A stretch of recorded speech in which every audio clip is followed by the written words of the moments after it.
Hello, welcome to Senior Moments. I'm Dolly Simunovich. Aging in place is a concept embraced by a number of agencies in San Mateo County. The organizations on today's program have one primary goal, and that's to keep you in your home, if that's your goal. So, if you have a major remodeling job, like upgrading your kitchen or replacing a leaky roof, we suggest you contact Rebuilding Together. About 10 years ago, I thought I should do more than just write checks to nonprofits. I wanted to actually do something.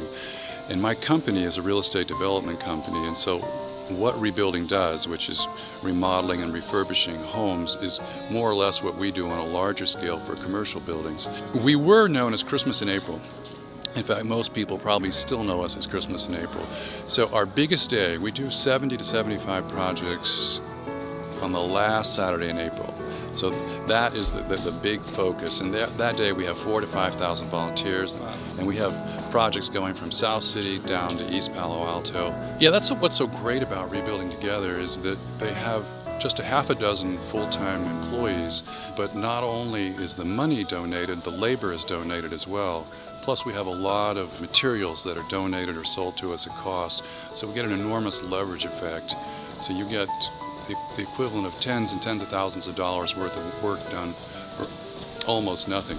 We're remodeling, if you will, this classroom right here on the left for Parka, and we're doing everything from new flooring to new wainscoting. We're putting up Marlite. We put in a new ceiling this morning. We're redoing the bathrooms. This is fairly substantial work. We have half a dozen skilled carpenters here.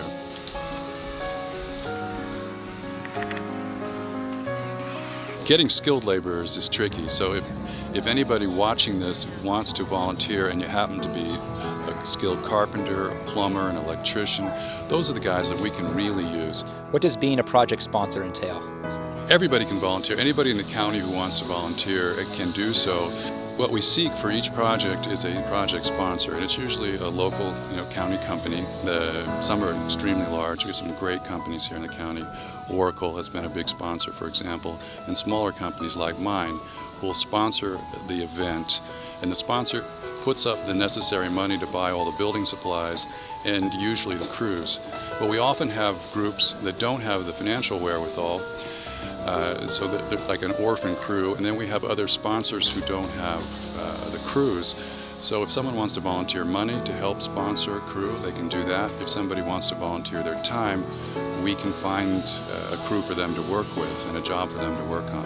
Anybody can volunteer, and you know what, and you just feel great about it at the end of the day. It's really a wonderful thing to do. You get welcomed, I'm sure, wherever you go. All the neighborhoods are always happy to have you. That's another good question. Yeah, they're delighted. You know what usually happens is, so here we are on a block, and usually the blocks tend to be a little bit dilapidated themselves. And so then we'll come out, and there's 30 people, and all the trucks set up, and all the equipment sets up, and then the lunch and everything. And it's like, what's going on in the neighborhood? So the neighbors will come, and that's one way that we get a lot of referrals, is the neighbors will come and say, what are you doing to this house? And we'll explain. And they say, oh my God, did they win the lottery? And we said, no, they just applied. And so we find ourselves year after year going back to the same neighborhoods and often the same streets. And gradually, that's one of the other great things about this, is we're not only improving that one house, we gradually kind of lift up the whole neighborhood, because it's often the worst house that we're working on. So when we fix up that house, that kind of inspires the other neighbors who can to fix up their own, or some of the other neighbors who can't perhaps apply. And so we have this kind of great multiplier effect on the neighborhoods in the county. The typical homeowner is a woman in her late 70s or early 80s. She's a widow. She's financially disabled, often physically disabled. They have their home, but the home is in disrepair. Homes have to be kept up every single year, and it might have been 20 years before this poor woman could have done anything.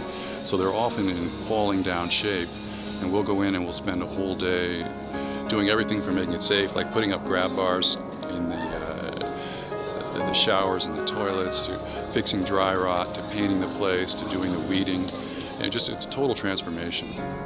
And the gratitude you get, we joke about it. We should be paying these homeowners, because you just get such a wonderful kind of emotional payback from helping out. It's just terrific.